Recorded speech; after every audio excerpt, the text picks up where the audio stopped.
I want to say sometime around 2016 or so. Uh, I was actually warned from an A&R. I don't mind saying his name, Jay Grand from RCA. I don't know if you know Jay Grand. Jay Grand called me because we had a great working relationship. He was an A&R for an artist I worked closely with, Kid Ink, at the time. And he basically said, look, we had a kind of a communal meeting of all of our labels, and the industry is about to change and shift, and we're going to start enforcing things a lot more. Mm. And you're going to see things change over the next couple of years. Um, I was scared, but again, I was confident in our archive, our catalog, our track, record, the history we have with these labels already that, you know, I'm sure we'll see a hit, but it shouldn't be a business defining type hit that is just going to shut us out and wipe us away. Mm. So as that transition happened, the exclusive releases started changing a bit more. They started becoming a bit slower. Labels started adapting to mixtapes, and being able to include that in their, recording contracts with the artist. And that's one thing that, to this day, I've been thanked by, a few artists over the years. One thing I think we really did was we forced the labels to adapt, because artists were putting out these mixtapes, and then they would go to, especially the bigger artists, they would go to the label and say, I need your help. And if you're a big enough artist in a building, you can go to them and say, I need your marketing company to help me push this free mixtape that's not even a Universal or Warner, whatever label it is. And they're going to have to get that backing. So labels started essentially saying, you know what, like, we have to give them more creative control. If they want to do a project with their friend or with another artist, we can't say no, because they're just going to go do it anyway and put it out. So we kind of forced their hand to say, we need to give the artist, one, more creative control. Two, we need to loosen our deadlines and kind of guidelines for releasing. If you remember back in the day, artists would have to turn in an album a month, 2 months before it came out. Mm-hmm. They'd have to go through the clearing process, the samples. They'd have to pay out all. It was a long process that the labels would have to do. And now we have like SZA turning her album in 2 days before. Not even. I feel like some artists can send it to, if you're big enough, you could send it probably with an hour or two's notice nowadays. Right. Because labels have had to step back and say, we'll deal with the consequences if there are any after, versus trying to make sure all of our ducks in our row, and and we're proactive beforehand to make sure everything is buttoned up. Now we have to just say, okay, you're saying you got permission, you're saying that this feature is good to go, and they're cool with it, and you're cool with you releasing it. We'll distribute it, even though it's going to have our major label name behind it. We're trusting you, we're letting you do it, and if anything comes afterwards, we'll deal with it. So I think we really did force their hand to not only adapt the the contracts to say, hey, if you want to do a mixtape, we'll count it as a half an album, or we'll give you half of the budget we would give you for an actual studio album. And then I think it also forced them to change their the way that they go about releasing these albums, and giving them a lot more leeway and freedom to decide, hey, if I wake up today and decide I want to release an album, you as my label have to support that. You have to help me. Right. You can't say, no, submit it and we'll talk about it in a month. So I think we really did force the industry to change, but some would say at the expense of our own business. But I do think the way the industry was evolving and the direction it was headed anyway, that it was an inevitable change. I think that, we just really kind of forced that to happen a lot sooner than I'm sure the labels wanted to. And, post that, we still carried on for, a few years, doing a little bit of exclusives here and there. Mainly ones that were kind of jacking for beats type mixtapes. Right. Because those ones, labels knew they couldn't touch. So Lil Wayne at least once a year would come to us and want to do, one of his projects, and that kept us afloat for the years after. And obviously the catalog as it existed before, with all the projects we did previously, all the ones that were not yet upstreamed. I want to say maybe 60% of the projects, the big mixtapes, have been upstreamed now. The labels have found out ways to go back and clear them and get them. But so was there ever like a doomsday type scenario where just a ton of content disappeared from your platform as a result of, I could imagine if I'm a label and I'm feeling kind of vengeful, we could say, okay, we're gonna go dig around on DatPiff and we're gonna find 5,000 songs that have illegal samples in them, and we're just gonna file copyright strikes on all of them and completely up their whole website. Was there ever a day where anything like that happened? There was, I mean, we would get DMCA takedowns probably every day. Okay.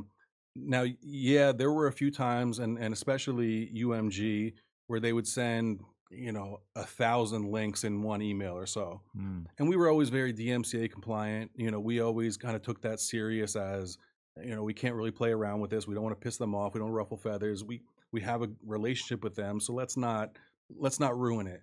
Um, so we would have a screening process where we could essentially take all the links, find out which ones were labeled official, because we started labeling things, official, which one, just as you were saying earlier, not being able to tell the difference between what is a real legit project, which is a, fan made one.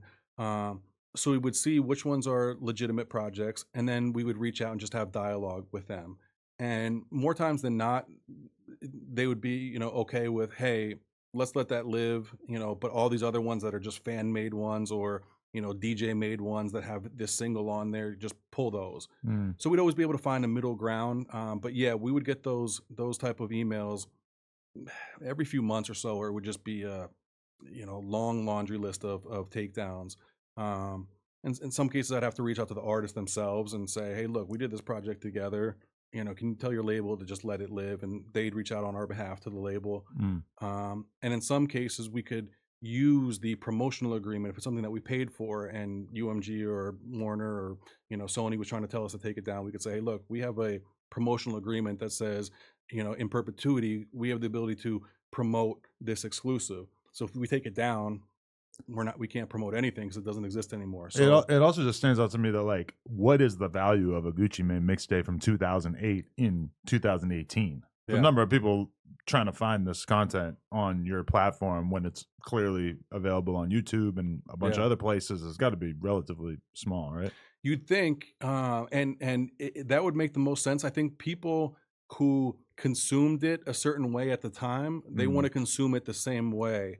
And I know I've had that feeling before too, where if it's something I listen to, whether it be on my platform or somewhere else, I want to find that same way because I know what I'm looking for. You go on YouTube, it can kind of be things can be all over the place. You're Mm. hoping that okay, this looks like a good playlist. I might have them all, but oh, there's 4 songs missing here, or oh, some fan, or some rapper slid his single in the middle of this. Always So, with that. yeah, yeah, yeah, And I yeah. know that's how they're getting paid is I'm listening to some random old album that I like from back in the day, and the third song is just some random beat. And I'm like, oh, this beat has 80,000 views, and this is how, is because they Yeah. bought placement inside this old Lil Yep. Uzi Vert mixtape or Yep. some shit like that. It's Yep.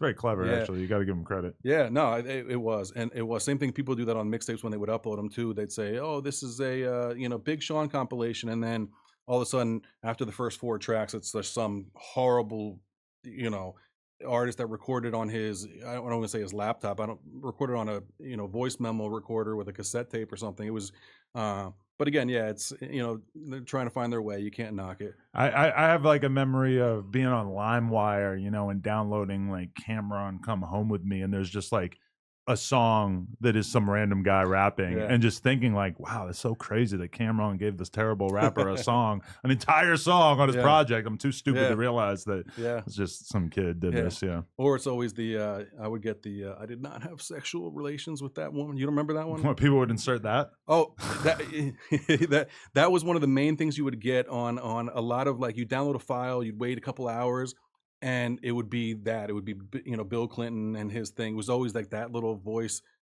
tag of Wow. I would always get that. I'm sure That's people brutal. watching this will be able to relate to that. Holy shit. So, okay, are you guys having like internal freak out sessions about like what is the future of this business? How do we hold on to what we have so far? How do we like what can we become? I know when you Mhm. mentioned like some of your competitors, like My Mixtapes, I see My Mixtapes on social media all the time with like viral tweets and shit that's Yeah. obviously just reposting content the same way that No Right. Jumper and all these other pages do. And it's like it was kind of erased from my memory that like, oh, that's how I even know about My Mixtapes Yeah. is because they were basically like a DatPiff clone at a certain Yeah. point in time. Like what different iterations did you guys go through in terms of like figuring out how you were going to keep this fresh? Because like that is one thing that stands out is that whole blog era. Almost none of those brands that were created and were very, very strong at that time have managed to pass through to the Right. current social media era. Right. Right. Yeah. No, I think it was, we grew so much, especially out of nowhere. Because, like I said from the beginning, like this was never our goal to become what DatPiff became. Obviously, once we reached that level of success, we start becoming a multi-million-dollar a year company. And with that, you get like anybody else, you get used to certain spoils of life and luxuries, and we started seeing obviously traffic starts going down a little bit, and this wasn't just because of the transition from you know, uh, labels releasing more on streaming service. It was also the transition from desktop computer to mobile app, Definitely. and that was a big transition as well. And in the ad space, people know that desktop traffic paid very well. Mobile app traffic pays probably half of what desktop traffic paid. So even if you're getting the same amount of traffic on your mobile app that you were on your desktop, Mm, you're making half the revenue. So we were scrambling to find ways as to be able to keep monetizing the way we were without completely bogging the site down with ads and making it such an unbearable experience that nobody even wanted to use it anymore. mm. Um, so for a couple years, that was one of the struggles, was hoping that audio ads would become more of the norm, because people became somewhat used to that. But the audio ad world didn't really exist then. There weren't maybe one, two, three companies that actually did audio ads. Uh, so from there, it became okay. How else can we stay within our lane of what we're doing with the mixtapes, but also find alternate sources of revenue? So I went and created like the DatPiff YouTube channel, and I said, okay, let's